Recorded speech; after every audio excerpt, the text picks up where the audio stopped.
Telangana municipal శాఖ మంత్రి సాక్షాత్తు మన గౌరవ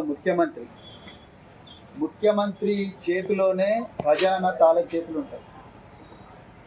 డబ్బు ఎక్కడ నుంచి వచ్చినా ఖజానాలో పడతాయి. ఖజానా తాళం చేతులు ఎవరి దగ్గర ఉంటాయో ఆయనని డిసైడ్ చేస్తాడు ముందు ఎవరికి డబ్బులు ఇవ్వాలని. సొంత ముఖ్యమంత్రి శాఖ అయిన మున్సిపల్ అభివృద్ధి శాఖ 9 రోజుల నుంచి 200 పైగా కార్మికులు వీళ్ళు సమ్మె చేస్తుంటే మరి ముఖ్యమంత్రి డిపార్ట్మెంట్లో ఉండే మున్సిపల్ కమిషనర్ కానీ, సెక్రటరీ మున్సిపల్ అడ్మినిస్ట్రేషన్ కానీ, లేకపోతే మిగతా ఉన్నతాధికారులు ఎవరు స్పందించకపోవడం నిజంగా ఆశ్చర్యం వేస్తుంది. ఒక్కరోజుతో వచ్చిన సమస్య కాదు, గత 10-15 సంవత్సరాలుగా వచ్చిన సమస్య.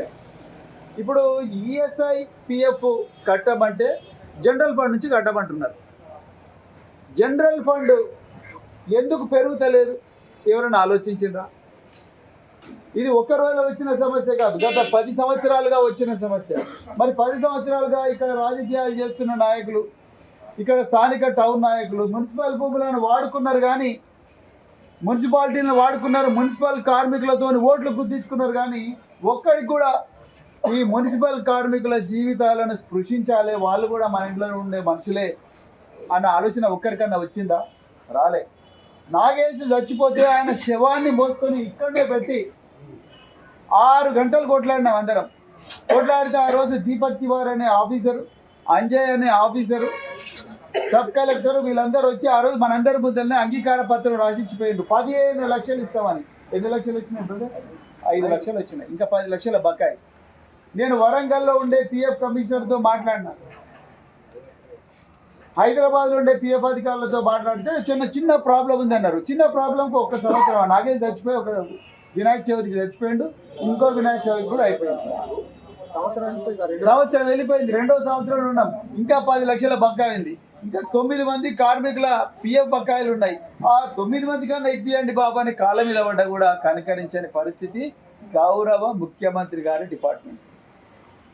అయ్యా రేవంత్ రెడ్డి గారు, మీకు చేతులు జోడించి చెప్తున్నా, మీరు ఫ్యూచర్ సిటీ అంటున్నారు. మనుషులు లేని ఫ్యూచర్ సిటీకి 4,000 కోట్ల రూపాయలు బడ్జెట్ శాంక్షన్ చేసి ఆంధ్ర ప్రాంతానికి చెందిన కాంట్రాక్టర్కు 1000 కోట్ల మొబిలైజేషన్ అడ్వాన్స్ ఇచ్చి 8 లేన్ల రోడ్ వేయించుకుంటున్నారు. ఈ నిన్ననే ఒక ఆర్డర్ తీసిండ్రు, దానికి ఒక కమిషనర్ కూడా వేసిండ్రు, పోలీస్ కమిషనర్.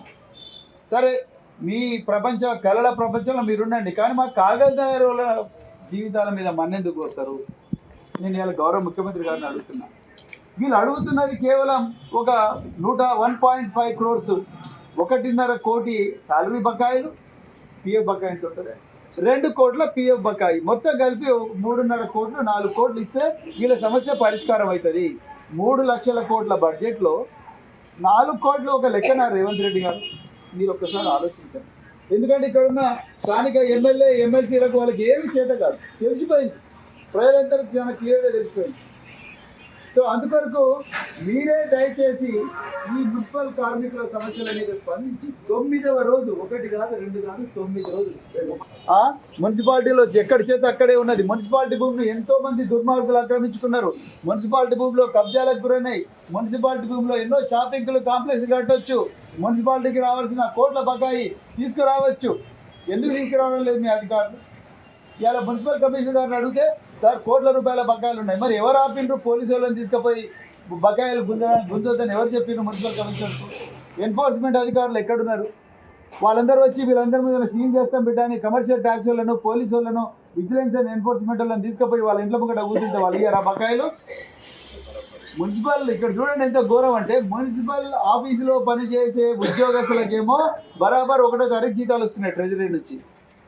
మున్సిపాలిటీ కార్మికులు ఎవరైతే చెత్త బండ్లు నడుపుతున్నారో, చెత్త ఎవరైతే రోడ్ల మీద ఏరుతా ఉన్నారో, ఆ గాజు పెంకులు, సూదీలు, హాస్పిటల్ నుంచి వచ్చిన దుర్గంధం, చేపల నుంచి వచ్చిన దుర్గంధం, ఇవన్నీ ఏవైతే ఉన్నాయో వాటిని ఈ చేతులతో ఏరి చేతులకు దెబ్బలు తాకించుకునే కార్మికులు ఎవరుతున్నారో వాళ్ళ గురించి ఎవరు ఆలోచించడం లేదు.